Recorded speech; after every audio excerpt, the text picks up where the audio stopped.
जुन्नारदेव छिंदवाड़ा सिंचाई कॉम्प्लेक्स परियोजना के अंतर्गत संगम एक बांध निर्माण को लेकर स्थानीय आदिवासी किसानों और भूस्वामियों में भारी असंतोष व्यक्त है। निजी भूमि अधिग्रहण के बदले किसानों की जायज मांगों को पूरा न किए जाने के विरोध में श्री माझी अंतर्राष्ट्रीय समाजवाद आदिवासी किसान सैनिक संस्था ने मोर्चा खोल दिया है। संस्था द्वारा मध्य प्रदेश के राज्यपाल और मुख्यमंत्री के नाम एक ज्ञापन अनुविभागीय अधिकारी राजेश्वर जुन्नारदेव को सौंपा गया है। सौंपे गए पत्र के अनुसार प्रभावित किसानों ने पिछले वर्ष 11 अप्रैल 2026 को भू अर्जन अधिकारी के समक्ष अपनी 6 सूत्रीय मांगों का एक मांग पत्र प्रस्तुत किया था। किसानों का आरोप है कि 1 वर्ष से अधिक का समय बीत जाने के बाद भी शासन या भू अर्जन अधिकारी की ओर से उन्हें कोई भी प्रमाणिका या आधिकारिक जानकारी नहीं दी गई है। किसानों का कहना है कि वह सोशल मीडिया समाचार पत्रों में चल रही खबरों पर विश्वास नहीं कर सकते। उन्होंने प्रशासन से लिखित और ठोस जवाब मांगा है। 5वीं अनुसूची क्षेत्र के अधिकारों का हनन बर्दाश्त नहीं। संस्था के प्रांत अध्यक्ष दिनेश दुर्वे ने बताया कि प्रभावित क्षेत्र भारतीय संविधान की 5वीं अनुसूची के अंतर्गत आता है, जो आदिवासी समुदाय के जल, जंगल और जमीन के अधिकारों को विशेष संरक्षण प्रदान करता है। उन्होंने स्पष्ट रूप से कहा है कि क्षेत्र के आदिवासी किसानों और भूस्वामियों के हितों का अधिकारों का हनन किसी भी कीमत पर बर्दाश्त नहीं किया जाएगा। किसानों को डर है कि सही और प्रमाणिक जानकारी न मिलने से भविष्य में वो किसी बड़ी जालसाजी, धोखाधड़ी का शिकार हो सकते हैं।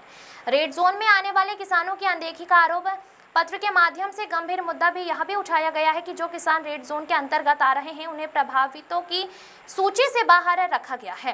संस्था ने इसे सरासर अन्याय बताते हुए मांग की है कि इसे किसानों का दोबारा उचित ढंग से सर्वेक्षण किया जाना चाहिए और डूब क्षेत्र के किसानों की तरह ही इन्हें भी मुआवजा और पुनर्वास का पूरा लाभ मिलना चाहिए। संगठन ने शासन प्रशासन को अल्टीमेटम देते हुए कहा है कि जब तक प्रभावित किसानों की सभी मांगों को पूरा तरह से मान लिया नहीं जाता, तब तक बांध निर्माण कार्य को शुरू न किया जाए। यदि बिना मांगे पूरी किया गया तो जबरन शुरू किया गया तो माझी अंतर्राष्ट्रीय समाजवाद किसान सैनिक और प्रभावित आदिवासी किसान मध्य प्रदेश शासन के खिलाफ उग्र आंदोलन करने के लिए मजबूर होंगे, जिसकी पूरी जिम्मेदारी शासन और प्रशासन की होगी। ज्ञापन की प्रतिलिपि भारत के महामहिम राष्ट्रपति, प्रधानमंत्री और राष्ट्रीय अनुसूचित जनजाति आयोग नई दिल्ली को भी उचित हस्तक्षेप और आवश्यक कार्रवाई के लिए भेजी गई है। वीरेंद्र अग्रवाल की रिपोर्ट। मेरी यही मांग है कि रेड जोन वाले जो कृषक हैं उनको प्रभावित सूची से बाहर रखा गया है।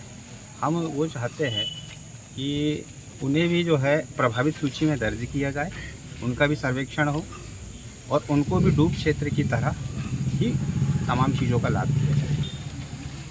आज दिनांक को 26 मई 2026 को जो है श्री माझी अंतर्राष्ट्रीय समाजवाद किसान सैनिक संगठन के बैनर तले हम समस्त प्रभावित भूस्वामीगण संगम वनपाल ने माननीय एसडीएम महोदय को, राज्यपाल महोदय एवं श्रीमान मुख्यमंत्री महोदय के नाम ज्ञापन सौंपा है। जो प्रभावित क्षेत्र है संगम वन जो बांध बन रहा है, वहाँ के जो किसान हैं वो बहुत प्रताड़ित हैं।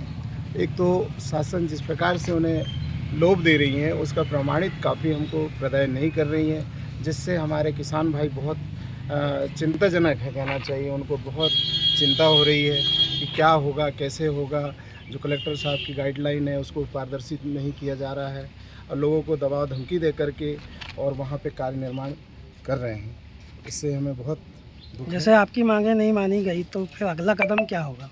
अगर हमारी मांगें अगर पूरी नहीं हुई हैं तो फिर हम इसे जन आक्रोश आंदोलन करेंगे या चक्का जाम करने की, और जिस पे शासन प्रशासन और स्वयं जिम्मेदार रहेंगे। शुभ नाम क्या लिख दें?